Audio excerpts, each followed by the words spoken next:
That day, after returning home, I prepared dinner for second young master. Then I returned to the kitchen to sit and eat a bowl of flour paste myself. Who knew whether second young master had suddenly lost his senses? Rather than calling for me, he came into the kitchen himself. When he saw what I was eating, he froze on the spot. Then he asked, "What is this?" "Food," I answered. Second young master's face immediately darkened like the bottom of a pot. He snatched the bowl away and smashed both the bowl and the porridge to pieces. I was so frightened that I practically leaped off the ground. After smashing it, he stormed outside. A short while later, he returned carrying a food box. He set it in front of me and said only one word, "Eat." Then he went back to his room to rest. I opened the food box and found 3 layers inside, complete with rice, soup, and dessert. I swallowed hard and carefully arranged the dishes before eating. Afterward, I tightly covered the leftovers and placed them in the kitchen cupboard. That night, as I lay in bed, I thought perhaps I had embarrassed second young master again. The next morning, the moment I opened my eyes, I saw second young master standing beside my bed on his crutches. Although he was not very tall, it was still enough to make me scream. Second young master's expression looked terrible. He lifted something from the ground and asked me, "What is this?" I discovered recently that second young master had become very fond of asking me this question. I glanced over. It was the food box he had bought yesterday. Just as I was about to answer, second young master suddenly raised the box high and smashed it violently onto the floor. With a loud crash, the leftovers inside were completely ruined. I thought to myself that had I known this would happen, I would have eaten everything yesterday instead of saving it. I also realized that recently, second young master had become rather fond of smashing things. He looked furious, his entire body trembling. Pointing at me, he gritted his teeth and asked, "Why did you save it? Did you think the meals bought by your second young master had to be stretched over several days?" Instinctively, I wanted to nod, but seeing his expression, I hurriedly changed it into a shake of the head.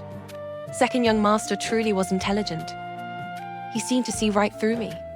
He became so angry that the hand gripping his crutch turned pale white. Word by word, he said, "No matter what, I, Yang Yiqi, am still capable of supporting you." After saying that, he turned and left. I stared blankly at the mess on the floor, utterly bewildered. Because of that incident, second young master remained furious for half a month. Later, however, he became too busy and eventually even forgot to stay angry. Nowadays, I could barely see second young master at all. Every day he left early in the morning and returned very late. Sometimes he would only come home once every 2 or 3 days to sleep. The fair complexion that second young master had once carefully maintained had darkened quite a bit as well. However, there was one change that made me feel happy. Second young master had become stronger. Truthfully, his body had never been weak before, but after the injury, his frame had appeared much frailer. Yet, after only a few months, his back had broadened once more. His chest had become firmer. Even his arms had grown noticeably more muscular. One night, second young master returned home late and called me to eat together. I immediately said I would prepare the table, but second young master replied that there was no need. "We can simply eat in the kitchen." He sat on the chair, holding his rice bowl and eating mouthful after mouthful. I stared at him absent-mindedly. Second young master lowered his bowl and casually asked, "Why are you staring at me?" I hurriedly lowered my head. "Raise your head." His voice was deep, though it did not sound angry. Second young master asked again, "Why were you looking at me?" A thought suddenly flashed through my mind, and I blurted out, "This servant thinks second young master has changed." Oh. Having eaten his fill, second young master appeared rather lazy and relaxed. He looked at me and asked change. I nodded. "You're not the same as before." Second young master froze for a moment. Then he gently rested his hand upon his thigh and said quietly, "Indeed, I'm not the same anymore." I immediately realized he had misunderstood. I waved my hands frantically. "No, not because of that. That's not what I meant." Second young master merely looked at me without speaking. I could only continue explaining awkwardly. What this servant meant was, "You've changed in other ways." "Where?" he asked. I thought for a very long time before blurting out. Second young master became darker. The moment the words left my mouth, I wanted to slap myself. Second young master stared blankly for a moment.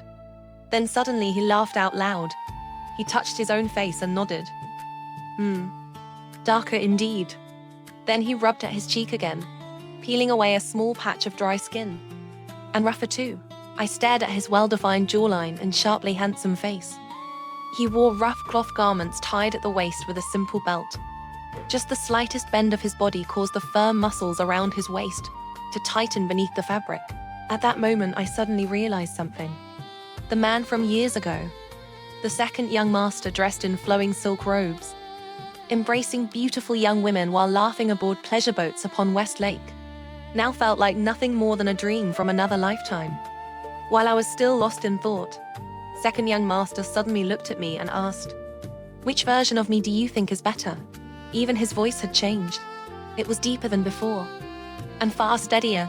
Sometimes I even had the strange illusion that I was serving the master of the household, rather than the second young master. Hearing his question, I answered without hesitation. "The current you is better." It seemed that second young master had been nervous about my answer.